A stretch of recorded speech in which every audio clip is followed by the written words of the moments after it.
السلام علیکم ورحمۃ اللہ وبرکاتہ۔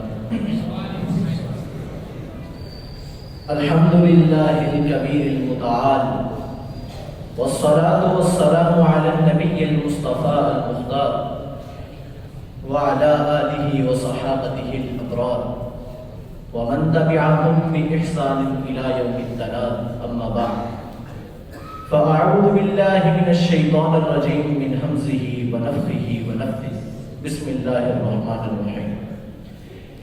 انما المؤمنون الذین آمنوا باللہ ورسولہ۔ سامعین محتشم، لسان و قلب اور جسم و روح کے باہمی اتحاد سے جس موضوع کو صاحب مقدم نے میرے لیے منتخب کیا ہے، اس کا عنوان کچھ یوں ہے کہ اہل حدیث ایک صفاتی نام ہے۔ مولانا ابوالقاسم بنارسی رحمہ اللہ تعالی فرماتے ہیں کہ اہل حدیث یہ لقب یہ دو لفظوں سے مرکب ہے۔ پہلا اہل جس کا معنی ہے والد، اور دوسرا لفظ حدیث کلام اللہ رسول اللہ صلی اللہ علیہ وسلم کے اقوال اور افعال کے مجموعے کو بھی حدیث کہا گیا۔ اور یہ اہل حدیث کوئی فرقہ نہیں، کیونکہ فرقہ تب بنتا ہے کہ جب اپنی اصل سے نہ، بلکہ یہ لقب خود خدائے تعالی نے ہمیں عطا فرمایا ہے۔ حضرت انس رضی اللہ تعالی عنہ فرماتے ہیں کہ رسول اللہ صلی اللہ علیہ وسلم نے فرمایا اذا کان یوم القیامت یجیء اصحاب الحدیث ومعهم المحابر فیقول اللہ لہم انتم اصحاب الحدیث انطلقوا الی الجنہ۔ فرمایا کہ قیامت کے دن اہل حدیث اس حالت میں آئیں گے کہ ان کی دعاتیں ان کے ساتھ ہوں گی۔ اللہ رب العالمین فرمائیں گے تم اہل حدیث کو جنت کی طرف چلے جاؤ، جنت میں داخل ہو جاؤ۔ سید بدیع الدین شاہ راشدی رحمہ اللہ تعالی فرماتے ہیں کہ جماعت اہل حدیث ایک قدیم جماعت ہے کہ جس کے امام و مرشد اور قائد صرف و صرف محمد رسول اللہ صلی اللہ علیہ وسلم۔ مولانا محمد ادریس کاندھلوی رحمہ اللہ تعالی اپنے رسالہ اجتہاد اور تقلید کے اندر لکھتے ہیں کہ یہ تمام اہل حدیث کی جماعت ہے، صحابہ کرام کی جماعت ہے۔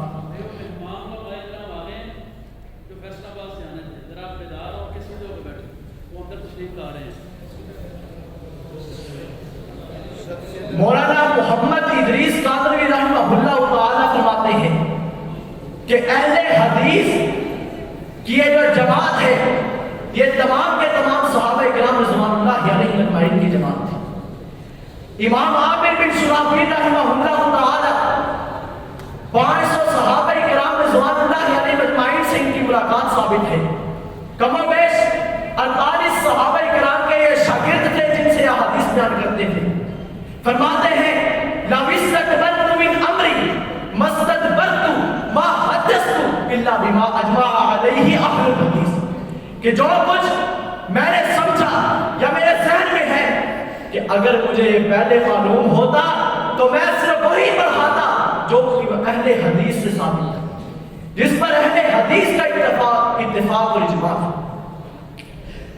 حافظ زبیر علی زئی رحمہ اللہ تعالی سلف صالحین کے آثار نقل کرتے ہوئے حوالہ جات پیش کرتے ہیں اور یہ ثابت کرتے ہیں کہ اہل حدیث یہ لقب یہ صفاتی نام بالکل صحیح۔ امام بخاری رحمہ اللہ تعالی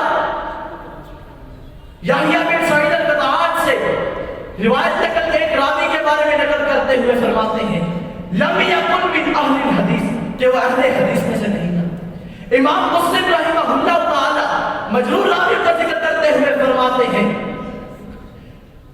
ہم عند اہل الحدیث متہمون، کہ وہ اہل حدیث کے نزدیک متہم ہیں۔ امام مسلم رحمہ اللہ تعالی مزید فرماتے ہیں قد شرعنا من مذہب الحدیث و اہلہ، ہم نے حدیث اور مذہب اہل حدیث کی تشریح کی ہے۔ امام مسلم رحمہ اللہ تعالی ایوب سختیانی، یحییٰ بن سعید القطان، ابن عون، مالک بن انس اور ان کے بعد آنے والے کو من اہل الحدیث میں سے قرار دیتے ہیں۔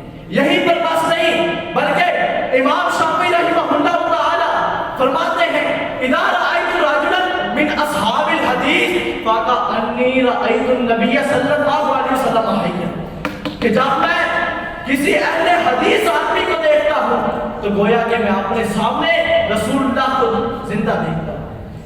امام احمد بن حنبل رحمہ اللہ تعالی طائفہ منصورہ کے بارے میں فرماتے ہیں ان لم تکن ہذہ طائفۃ المنصورۃ اصحاب الحدیث فلا ادری من هم، اگر یہ طائفہ منصورہ یہ اصحاب حدیث نہیں ہے، اہل حدیث نہیں، تو میں نہیں جانتا کہ کون ہے۔ امام ترمذی ابو زید نامی راوی کے بارے میں فرماتے ہیں وابو زید یجہل عند اہل الحدیث۔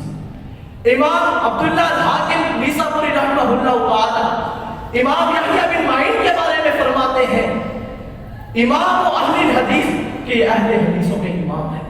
پھر شاعر ایک عربی کا شاعر بھی اپنے الفاظ میں کچھ یوں کہتا ہے اہل الحدیث ہم اہل النبی، اہل الحدیث ہم اہل النبی فإن لم تصحبوا نفسه انفاسه صاحبوا وما توفیقی الا باللہ۔ السلام علیکم۔